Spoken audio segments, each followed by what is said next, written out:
Certains événements du passé peuvent être liés à ce qu'on éprouve dans le présent. Ils sont inscrits en nous, un peu comme une empreinte génétique. Pour comprendre à quel point ils influencent notre vie, il existe des techniques de psycho-énergie énergétique, des techniques que notre invité a appris tout au long de ses expériences. Sylvie Alves, psycho-énergicienne, est avec nous ce matin pour nous parler de ces différentes approches. Bonjour. Bonjour tout le monde. Alors tout d'abord, Sylvie, on va aller dans le vif du sujet. La psycho-énergétique, c'est quoi ? En fait, comme son nom l'indique, c'est différentes techniques énergétiques qui vont nous permettre de gérer au mieux tous les problèmes psychologiques que l'on peut avoir. Oui, donc un petit récapitulatif. Vous savez qu'on a 100 milliards dans le cerveau de neurones qui vont servir à gérer, encoder tous nos concepts, nos croyances, nos souvenirs, nos pensées, nos émotions, etc. Bref, tout ce qui fait notre personnalité.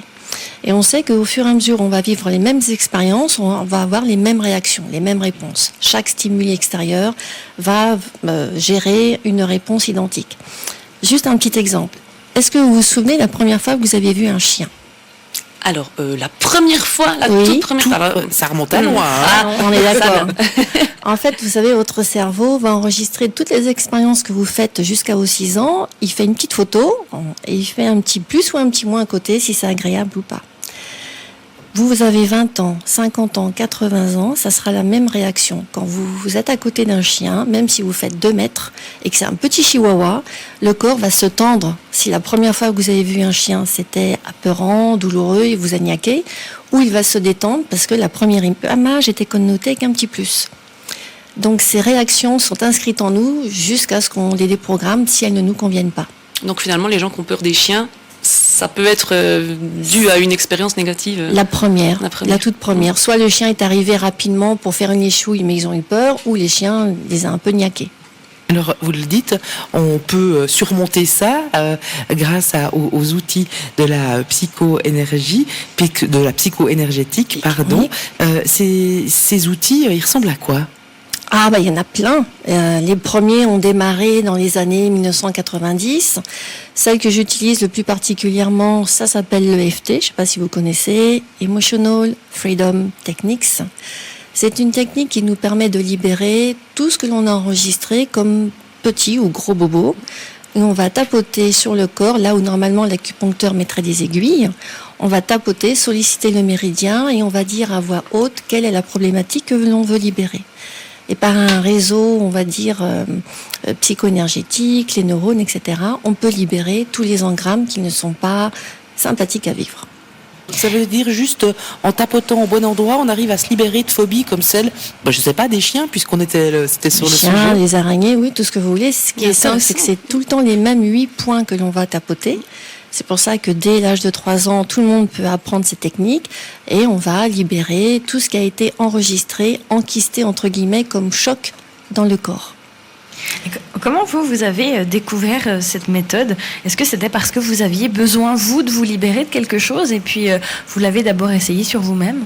Vous voulez tout savoir. Curieuse. En fait, moi j'ai commencé comme enseignante et j'ai eu un petit souci quand les enfants venaient me voir pour me parler de leur détresse. Un élève, 2 élèves, 3 élèves, au bout d'un moment, ça commençait à réactiver en moi beaucoup d'inconfort, ça appuyait sur mes propres failles, et j'ai commencé à faire moi-même une thérapie, et puis après, je me suis, on va dire, destinée à faire de la psychologie, et la PNL, enfin l'hypnose, des choses classiques, jusqu'à ce qu'un jour, une amie m'invite à un stage de EFT. J'ai pas voulu y aller parce que ça m'a paru, on va dire, complètement farfelu, sauf que quand j'y suis allée, là, j'ai vu la grande différence. Et justement, vous avez choisi ces techniques-là, mais en quoi elles sont différentes d'un traitement traditionnel, on va dire ? En psychologie, vous voulez dire ? Voilà, plutôt en psychologie, ouais. En fait, on ne va pas s'occuper que du mental, on va aller voir tout ce qui est inscrit dans le corps, parce que tout est mémorisé, et on va libérer le corps. Donc, on va avoir des techniques qui vont travailler avec le EFT, le TAT et plein d'autres pour libérer justement ce qui a été enregistré à ce moment-là. Et dans d'autres techniques, on va plutôt faire beaucoup de mental, on va beaucoup parler. C'est intéressant, mais ça ne suffit pas pour libérer les charges émotionnelles qui sont enregistrées dans le corps. Dans les hôpitaux, dans les cabinets des psychiatres, par exemple, ces méthodes, elles sont entrées, elles sont utilisées ? Commence, oui, ça commence. Le EFT, donc, c'est une technique qui existe maintenant depuis 22 ans.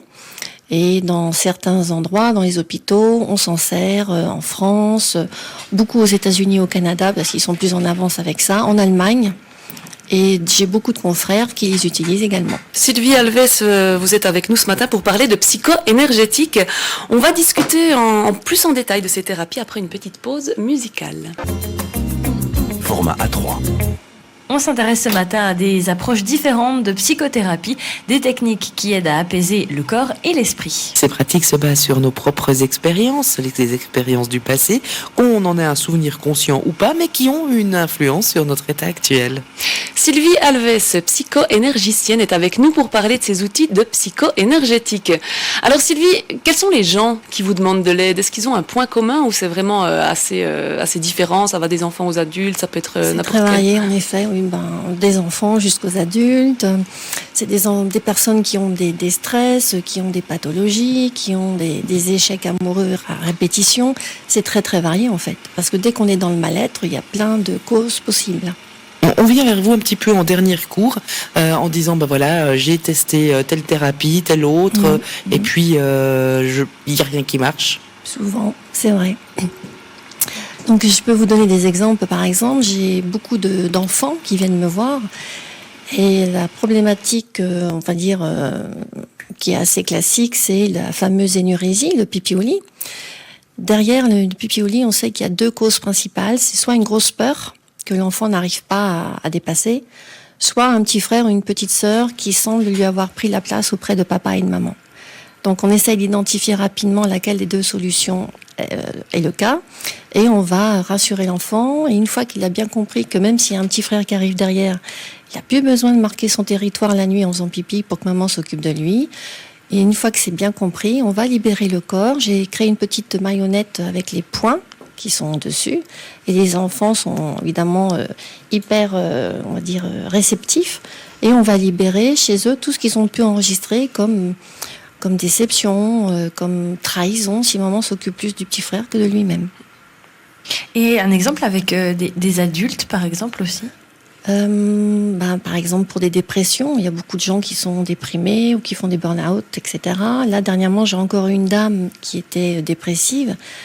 Et souvent, derrière une dépression, il y a une colère qui a été retournée contre soi-même parce qu'on n'a pas pu s'exprimer. Donc la dame en question, c'était son père qui était très très violent. Elle n'a jamais pu se rebeller contre lui. Et donc toute cette colère qu'elle aurait aimé sortir mais qu'elle ne pouvait pas, elle l'a retournée contre elle-même. Donc elle était complètement amorphe, de tension. Donc le but, c'est de lui faire retoucher cette colère, lui faire ressentir et la faire sortir justement une bonne fois pour toutes. Est-ce qu'il y a des gens qui réagissent pas bien? Est-ce qu'il y a des contre-indications, on va dire? Mais non, pas de contre-indication, pas d'effet secondaire, non, pas du tout. En fait, ce qui est intéressant, c'est qu'on va restructurer tout notre réseau neuronal en mettant de nouveaux programmes. C'est comme si on était un ordinateur biologique. On a certains programmes qui bug, et tant qu'on n'aura pas enlevé ces bugs, cycliquement, ça va nous faire aller de travers. Donc le but de ces techniques, c'est d'enlever les virus, de les cliquer poubelle et de reprogrammer avec un programme sympa derrière à la convenance de la personne. Et comment ça se passe une séance avec vous? Comment ça se passe? Ouais, comment ça se passe? Comment on arrive vers vous? Qu'est-ce que vous dites? Qu'est-ce que vous faites? Je fais un petit bilan, je regarde, je leur demande qu'est-ce qui va pas, d'où ça vient, s'ils ont les infos, parce que comme je vous ai dit, l'histoire du chien tout à l'heure, parfois on ne sait pas ce que c'est.